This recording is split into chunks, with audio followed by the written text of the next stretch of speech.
Can I listen to your podcast? Hello, and welcome to Season 2, Episode 3 of Middle School Music. I'm one of your hosts, Farhan Lalji, and with me is Dario Duet. Dario, how you doing this morning? I'm good. I can't believe it's been, 3 weeks, I think, since we last recorded.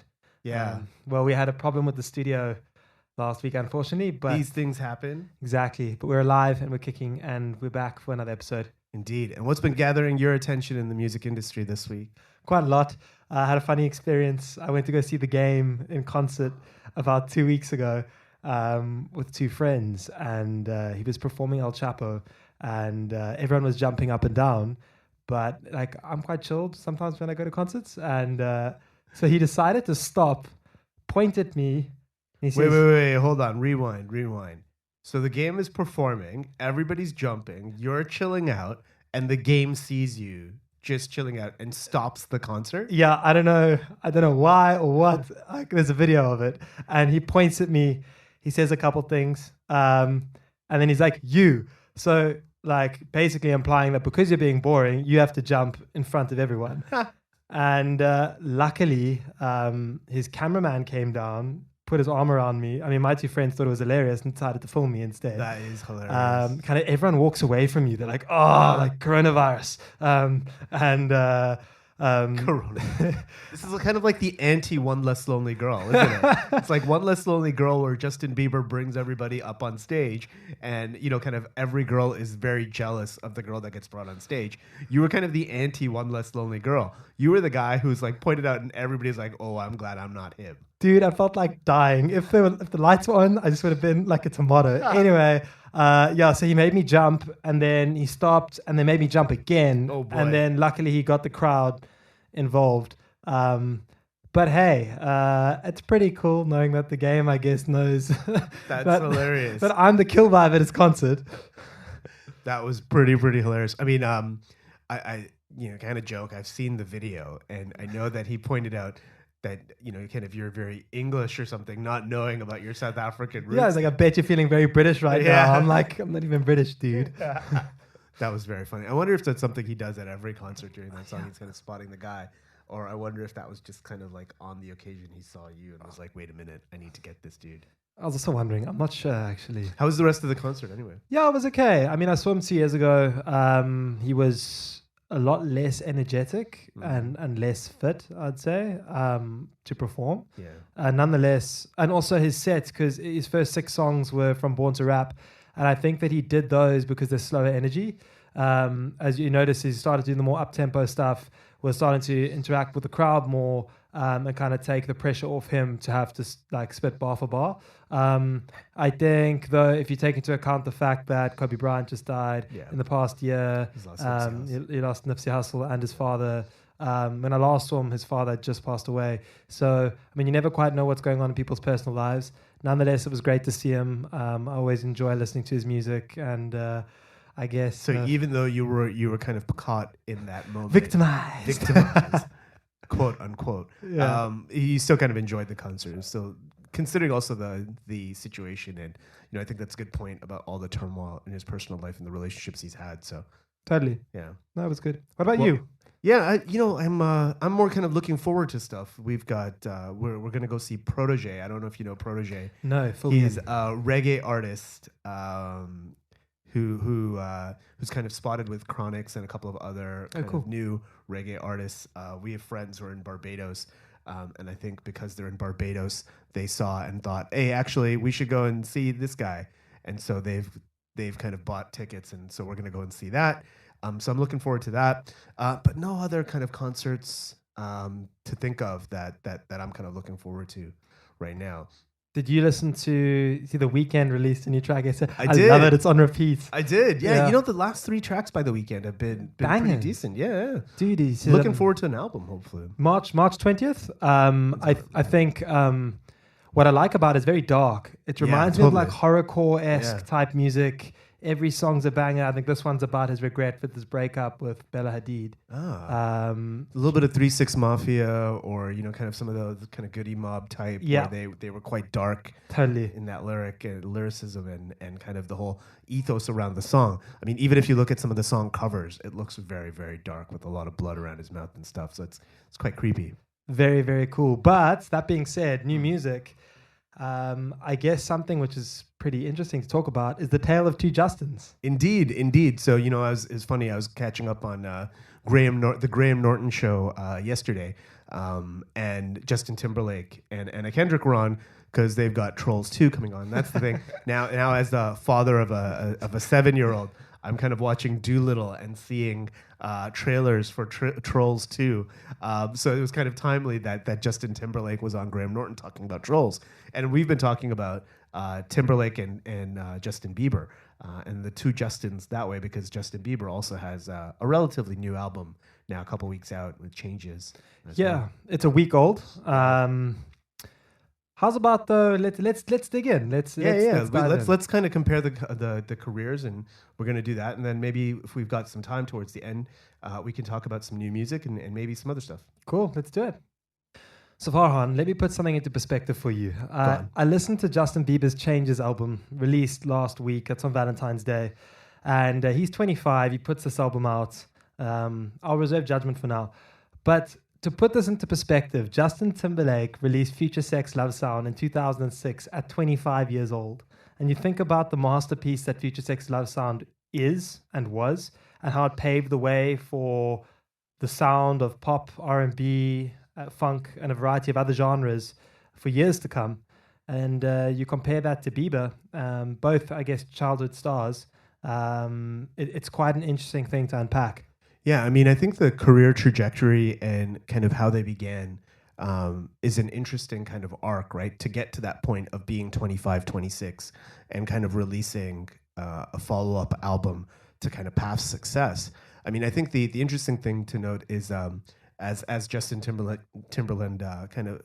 mentioned on Graham Norton, was that he started his career on Star Search, which was one of these kind of the precursors to America's Got Talent, one of these talent shows I think we've talked about in the past, where even Beyonce and other famous celebrities, Christina Aguilera, other stars kind of Britney Spears as well, got her first kind of test or taste of stardom, right? Like they go up, they perform, it's a competition. He ended up losing in the final of this Star Search competition, and then was part of a manufactured band in Sync, right? Following on from the likes of, kind of New Kids on the Block and Backstreet Boys and all of that. In Sync kind of gave him his first taste of professional stardom in that sense. They did a lot of music together, a few albums. He wasn't the upfront star, even though he is probably, the cutest in the boy band, and he was, kind of singing a lot of hooks and bridges. It was definitely a boy band. It was definitely not, one person up front singing and the rest, it wasn't like the Jackson 5 where you had Michael and his brothers. It was definitely a collaborative effort. And I think that kind of starting point is very different when you have like a group of boys coming up together, rather than in the Bieber case where he was really, an isolated star on his own. Yeah, completely. I think what's pretty interesting though is how when NSYNC broke up, Timberlake was kind of looking for his next step, and that was when Justified came to be. And I remember you telling me an interesting story this week about the origins of Justified. Yeah, I mean, if you've caught Hip Hop Evolutions, there's an episode with kind of the Neptunes, and talks a lot about Pharrell, talks a lot about how Pharrell got started. And at one point, I think it's something like 43% of like radio hits were produced. 60%. That's crazy. Were produced by Pharrell and the Neptunes. And one of those kind of big hits was Justified. A lot of the songs on Justified from Senorita and others were Pharrell produced tracks. And the interesting thing that I believe you're talking about is that originally Pharrell had Michael Jackson in mind for those songs. And Michael had actually heard Super Thug by Noriega. And that was kind of one of the first Neptunes produced hip hop bangers. And so he really liked the sound. So he asked Pharrell to write some music for him. So Pharrell did like Senorita and did like a lot of, what he thought Michael should sound like in that kind of current age. And Michael actually turned down the tracks. So at the same time, Pharrell was working with Justin Timberlake, and he actually provided him with some of those tracks, which went on to become kind of the heart and soul of the Justified album. Which was a fantastic album, and it really paved the way for Timberlake's career. I think he, post-Justified, went into acting, wanted to live a bit of a slower life. And as acting took its toll, he, I guess, slowed down a bit and was evaluating options, was looking at a possible NSYNC reunion, but found difficulty coming to terms with how they would rebrand themselves as a boy band going into the mid-2000s. The idea for FutureSex LoveSound, now that was interesting because the Timberland side of it, now just to go back to Hip Hop Evolution, that great episode in the Neptunes, you say, Pharrell and Timberland were friends. Yeah. And they were part of the whole Virginia Beach kind of Exactly. community, the kind of Teddy Riley disciples. So Teddy Riley was, a super producer in the late 80s, early 90s. Some of our listeners might know like Rex and Effects, and others might know like Heavy D and the Boys and other stuff that Teddy Riley had produced. And Teddy Riley moved from New York to Virginia Beach, and he started holding talent competitions, and Pharrell and the Neptunes won one of those. Timbaland, as you were mentioning, was kind of friends with Pharrell. I believe they had like a hip-hop group together that really didn't do anything because they realized actually they were more producers than they were artists. I mean, the Neptunes did have a couple of songs, and of course, Pharrell features quite heavily on a lot of the tracks, as does Timbaland on the tracks that he produces. But I think they realized actually they were more enablers and producers of that music. yeah, and taking it to how FutureSex LoveSound was created, because Timberland, same thing. I mean, they work together and everything. The Tims. The Justins and the Tims. So Timberlake turned around to Timberland and said to him, well, you've produced 4 songs on Justified. So how's about you do 5 or 6 more Crimea Rivers, and we'll have a banger of an album, and the rest is history. Anyway, Timberland ended up producing 10 tracks for FutureSex LoveSound. They go to the new Thomas Crown Studios in Virginia Beach, and they start messing around with some beats and some ideas. And the first song to come out of this whole session is What Goes Around Comes Around. Oh, wow. Which has that banging music video with Scarlett Johansson. Now, what's crazy about Timberlake and the thought process behind FutureSex LoveSound, it's like very much Lil Wayne-esque. He didn't write down any lyrics for album songs, and he improvised in the booth. And there's a Rolling Stone interview from 2006 where people are interviewed about this, and they talk about how they've heard stories about Jay-Z and Biggie doing that, but never a singer really doing that. But Timberlake turns and says that he's more inspired by experiences of people around him, his personal relationships and history, and it's quite fascinating, particularly if you're contrasting that to how people operate today. Wow, that's really interesting. I mean, I have seen the Rick Rubin with Jay-Z production of 99 Problems. And that's a really epic kind of showcase of the artistic journey, where Jay-Z kind of goes into the booth and is just over and over again listening to the beat, not writing anything down, and goes into the moment. But you can tell that he's calculating. You can tell that he's putting together his flows. You can tell that he's basically creating and narrating and drafting that story in his head. It sounds like when Timberlake goes into the album, or into the recording studio, it's more like what's coming up, what's natural, what comes out there. And you can kind of tell in some of those songs with like Bringing Sexy Back, right? Like that sounds like somebody's having a little bit of fun, somebody's kind of feeling the energy of the music, and then comes out with something and says, well, that's it, that's the thing. And then kind of goes and flows off of that. It's really interesting to kind of compare that creative process. I'm glad you talk about Sexy Back, because that was, it's got a very like Prince-esque funk style to it. I hear Prince was a big inspiration for Timberlake on this album. Actually, 2 individuals, mostly Prince and Michael Jackson. So Timberlake and Timberland, or the Tims, used to refer to the album as Thriller 2006. Wow. And then when Timberlake was interviewed, they said, where'd you come up with the name? Which I actually think FutureSex LoveSound's a great name.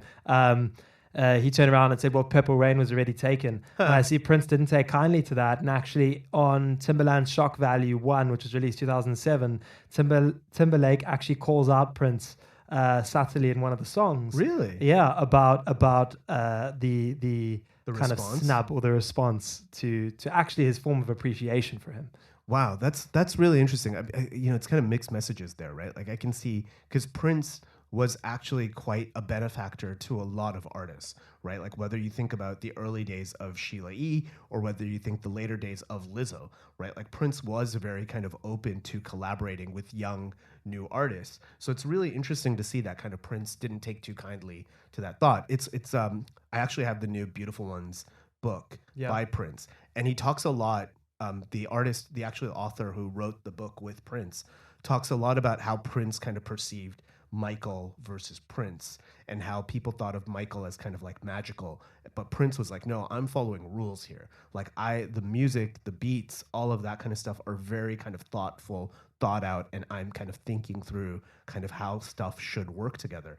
And it feels like that's something related to kind of Timbaland's production, but it doesn't really feel consistent to what Timberlake's talking about. Maybe there's something there in terms of why Prince didn't take too kindly to that kind of view, because Purple Rain and a lot of the Prince tracks and a lot of the Prince albums and songs were really well thought out, really calculated.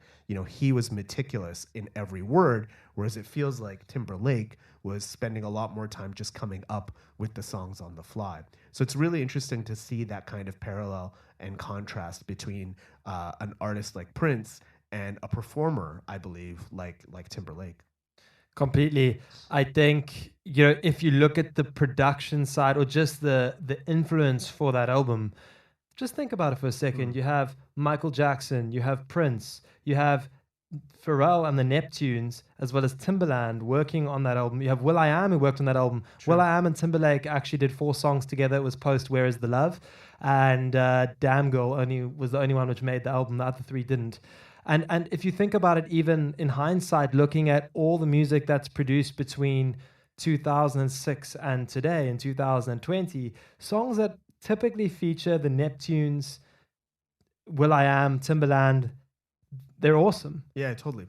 That was like really kind of a pop, hip hop, R&B kind of mashup in its real heyday, right? Like the beats, the sounds of hip hop. I think actually, if you go back to Rex and Effects, the Teddy Riley Rump Shaker kind of song that Pharrell and the Neptunes produced, to me, that's the kind of stake in the ground that really kind of signifies like the next 10 years of pop music, right? Like Rex and Effects Rump Shaker through Noriega's Super Thug to Pharrell and the Neptunes producing all of this catalog of like hip hop inspired pop, whether it's Britney Spears, whether it's Justin Timberlake, whether it's, Jay-Z in the future, right? Like all of these artists kind of sprung off the back of that whole Teddy Riley inception, spotting kind of the Neptunes getting their break, the Neptunes doing all of this production. And you really see it evolving and really kind of taking over pop music over that period of time. And that album actually on the 49th Grammy Awards got snubbed for Album of the Year. So Timberlake actually was nominated for 4 awards and only won 2. And the 2 which he won, I think it was like Best Dance Track or Best R&B Track or something weird. He actually got beaten by the Dixie Chicks, Taking the Long Way. And it's actually quite funny because I'm not sure if you've watched the Taylor Swift documentary, but the Dixie Chicks actually faced a lot of backlash politically in the United States for some of their comments. Yes. Yeah. They've been political and have been quite outspoken on that side, which you can't really blame them. But I think kind of with their base of artists, it's very different to if a Jay-Z or even a Pharrell kind of speaks out comparatively. Yeah. So let's, I personally think FutureSex LoveSounds is an amazing album. It's probably, in my opinion, my favorite non-hip hop album. I mean, it was definitely peak Justin Timberlake, I think, right? Like, I mean, that production with Timbaland, kind of Sexy Back, all of that kind of sound. You kind of see Timberlake progress to Suit and Tie and the 2020 experience and then having like Jay-Z and other artists and still kind of continuing to work. Drake, and continuing to work with Timbaland. But I definitely think you're right that FutureSex LoveSounds was definitely kind of pinnacle and peak Justin Timberlake. I mean, 2020 Experience is a good album. I wouldn't say it's a great album. Agreed. I would say it's probably the weakest of the Justified, FutureSex, LoveSounds, 2020 experience. That one's probably the weakest, but it did have a couple of standout tracks.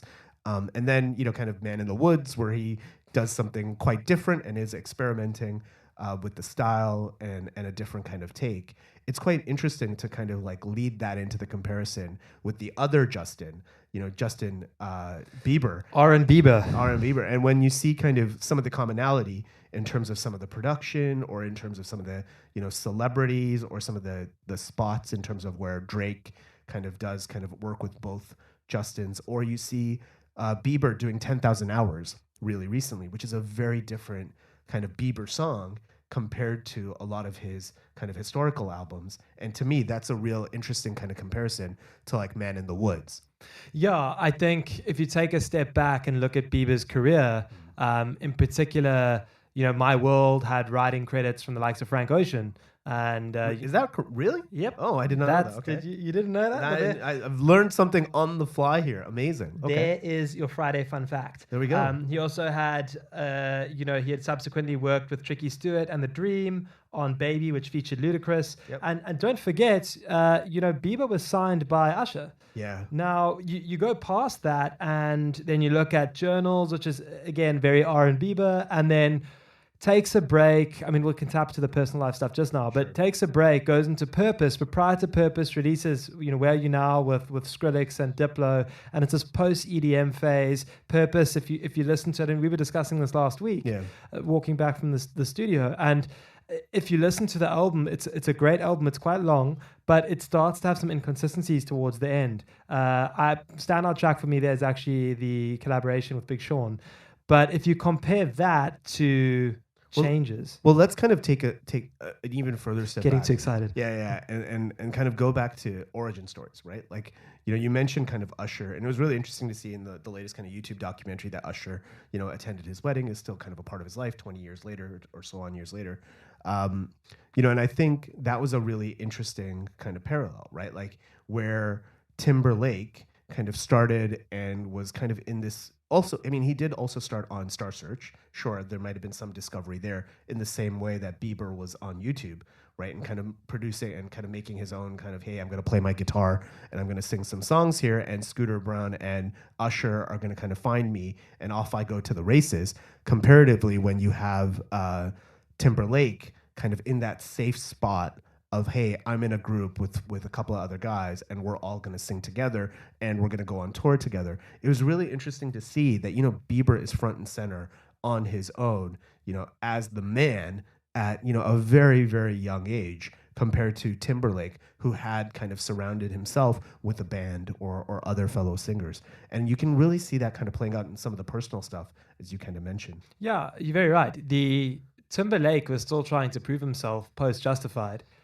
Bieber has proven himself. Purpose, I guess, is probably the equivalent of what FutureSex LoveSound was. Yeah, and that's really interesting because I think, kind of the whole kind of first two albums, of Bieber are probably very similar to what you'd experience as NSYNC albums, right? They were heavily kind of produced by a label. You are going to get kind of the stuff that we're writing for you, all of that kind of stuff, almost like bubblegum kind of pop that is going to be out there to make teenage girls scream, right? Whereas, kind of Purpose felt like a grown-up Bieber. It felt like, okay, this is something I want to control. I want to have more kind of control on my message. I want to have more control around who I use from a production perspective, almost in the same way that Justified and FutureSex LoveSounds gives kind of Timberlake that authority and power as well as an adult. Yeah, Purpose about being about redemption. Somebody who is important to highlight, who's been integral to Bieber's career, is actually Pooh Bear. Yeah. He was critical to Purpose and what made it a success. Funnily enough, last night I was going through the kind of writing credits of Changes, right? And Pooh Bear is actually featured on every track, but the experience with Changes is just so different. Yeah, that it's. I don't know. I mean, for me, it just seems very repetitive. The songs don't seem to stick much. I know Bieber was in London here this past week, and didn't seem to really care too much when he was having his private listening party. There are a couple standout tracks, but they're feature tracks. Yeah. Post Malone, Quavo. We've got Lil Dicky is a great track. Yes, I mean it's interesting. I think kind of the Purpose album definitely was more bangers, right? Like Sorry and stuff like was definitely kind of like songs that you could hear in the car, you would hear at the club, the remixes, all of that kind of stuff. Felt like just a more fun album. I think the thing with Changes is it's a little bit more introspective. It's a little bit more about relationships. It's a little bit more of him kind of going in and talking about love and whatever else. And I'm sure some of his personal stuff has kind of played a part in terms of the type of music he wanted to make at this point. It's not my favorite Bieber album. Personally, I really digged Purpose. I think Purpose is a fun album. I agree with you around some of the inconsistencies, but I think it's just like, anytime I'm going to hear, is it too late now to say sorry? I am going to like bounce, a little bit. And I can't say the same, that being said, Intentions is a great track. I really, really am kind of liking Intentions. The video for Intentions was really kind of well done as well, kind of following the theme of some of the other artists who've kind of taken to highlighting causes and giving away a lot of the money that they would have otherwise used in production. I thought that was a great kind of idea for both kind of Quavo and Bieber to kind of work with women who are making a difference in their communities. So I thought that was really interesting. Yeah, the two Justins do meet though, because the track Changes on the album, if you actually start at the first maybe 10 seconds, actually sounds identical to Love Stoned, part of Love Stoned, which is on the FutureSex LoveSounds album with Timberlake featuring T.I. And that was actually what got me thinking about, this sounds like a part of FutureSex LoveSound. And then when I started Googling and I realized, hey, Timberlake was 25 when he put that out, Bieber's 25 when he put this out, wrote on some forums, people were quite interested in that thesis. And I thought, well, what better thing for us to discuss? Because despite the fact that they might both have the same first name, I think that their careers and their age is very significant, particularly considering the landscape of the music industry has changed so much. I guess my question is, if you take Bieber, put him at the same time zone as Timberlake, ignore the fact that Timberlake exists at the time, think about how people put so much pride and effort into the production value behind music. The label machines worked with you. It was a well-executed machine.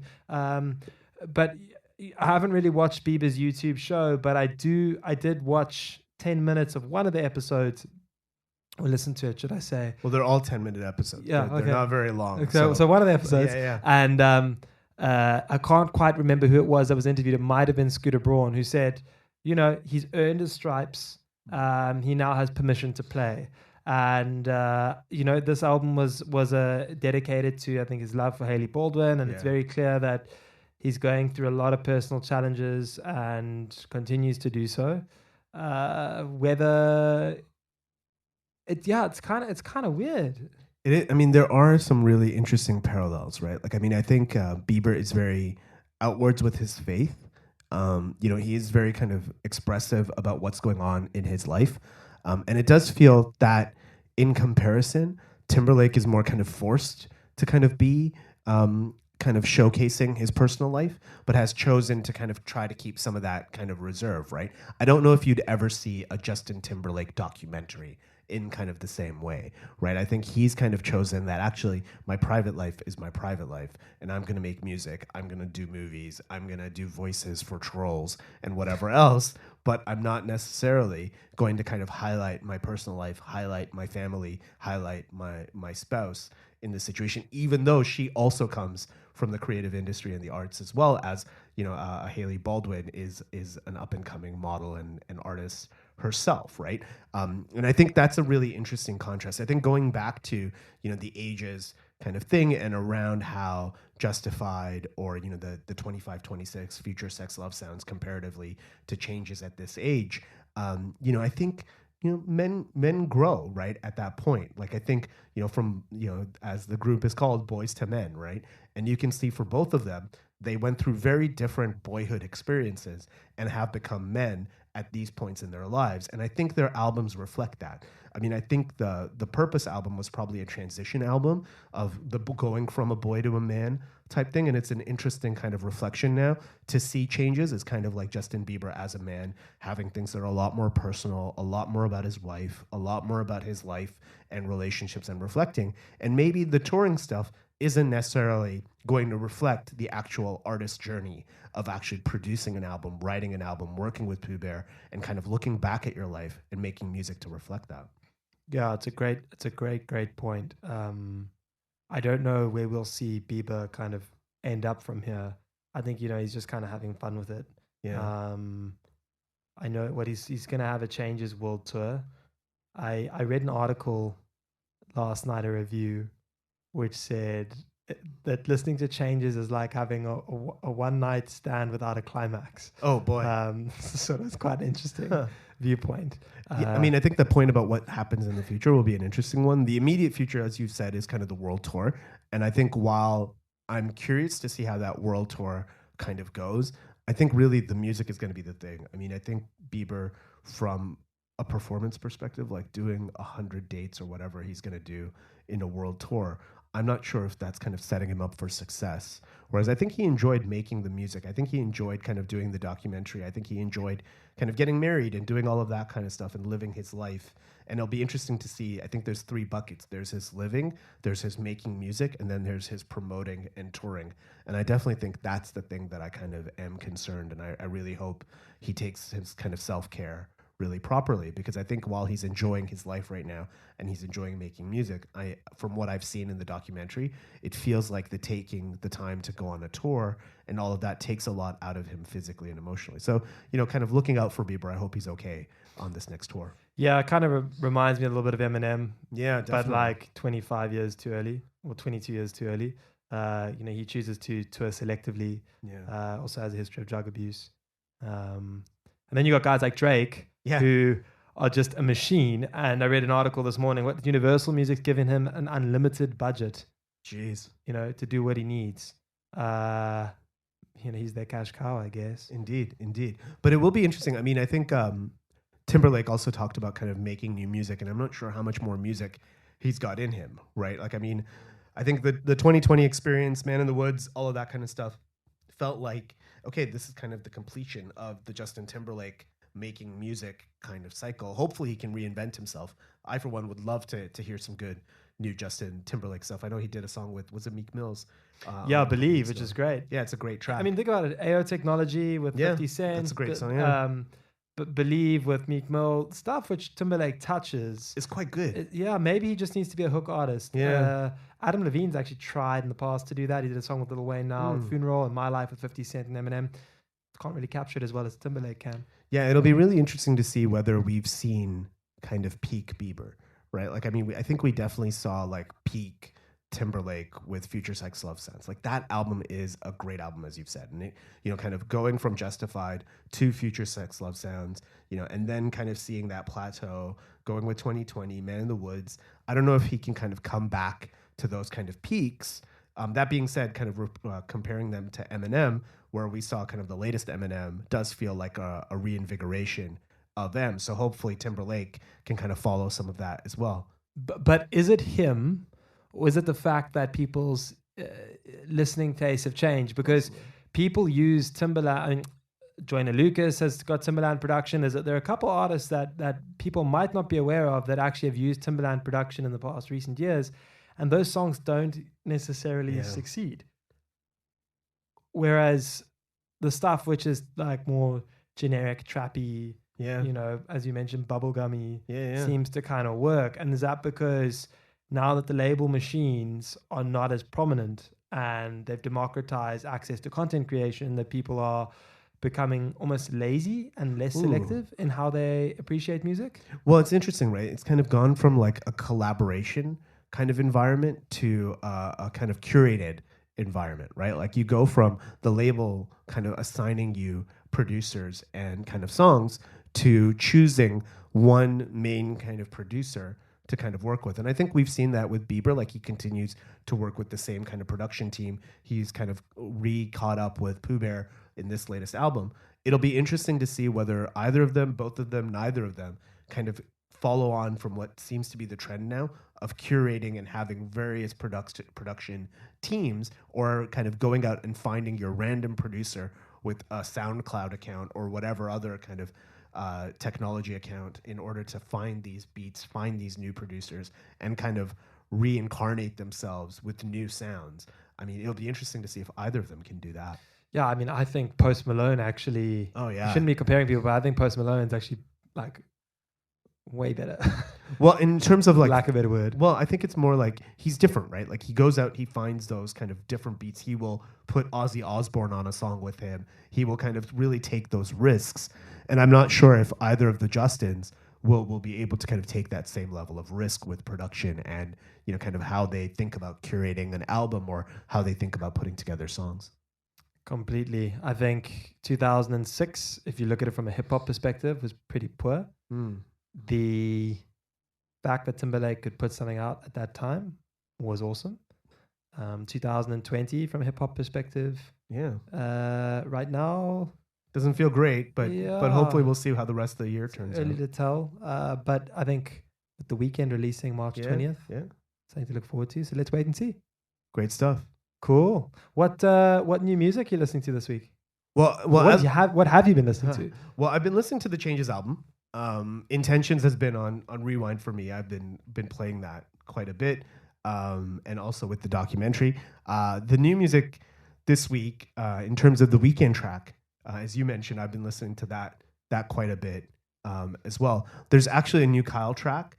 And so, with Rich the Kid. Yeah, with Rich the Kid. Cool. I found that fun. And I'm listening to some more Russ.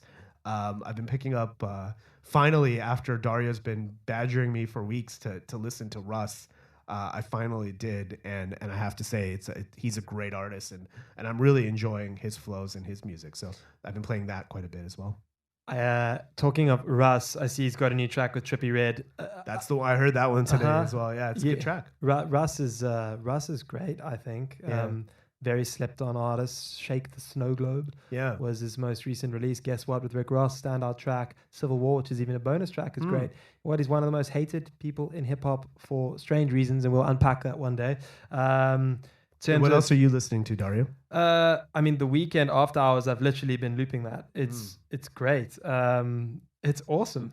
Other than that, I've kind of been a bit lost. It's funny. I've been actually listening to a lot of T.I. Really? His whole discography, T.I. versus T.I.P. I like it how he talks about his tension with, I think it's Atlantic Records and Leo Cohen at the time. Paper Trail was a career-defining album for him in 2008, which had Live Your Life with Rihanna, Whatever You Like. It had Swagger Like Us with Lil Wayne and Jay-Z. It had standout track with John Legend, Ludacris. A great album, very cohesive. I know that was a catalyst for Eminem to produce Recovery. Kind of post that, his albums went a little like wonky.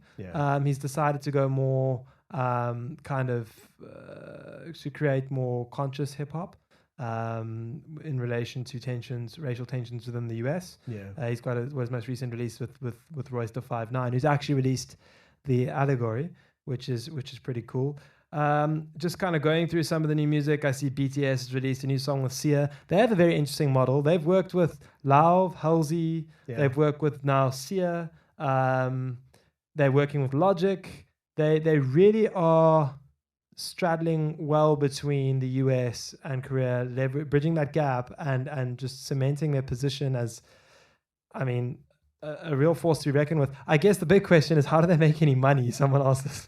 Oh, I mean, there's so many of them, though. The concerts have to be, the touring and all of that. Split by like 20. But comparatively, right? Like, I mean, when you're stadium touring or whatever at that kind of level, but also I think they're probably finding alternative revenue models as well, from like either merchandising and other things.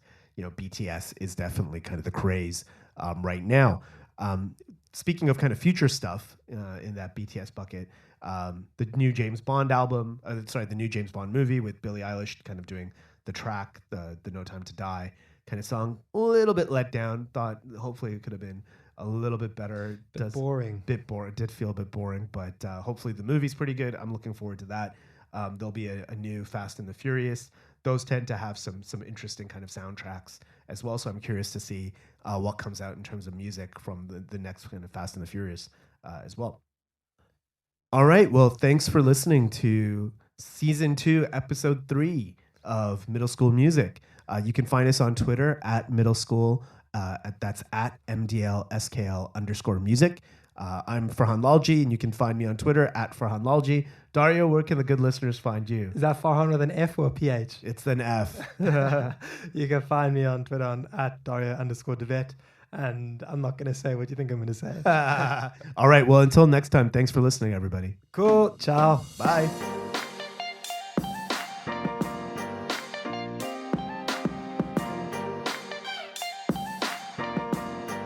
Can I listen to your podcast?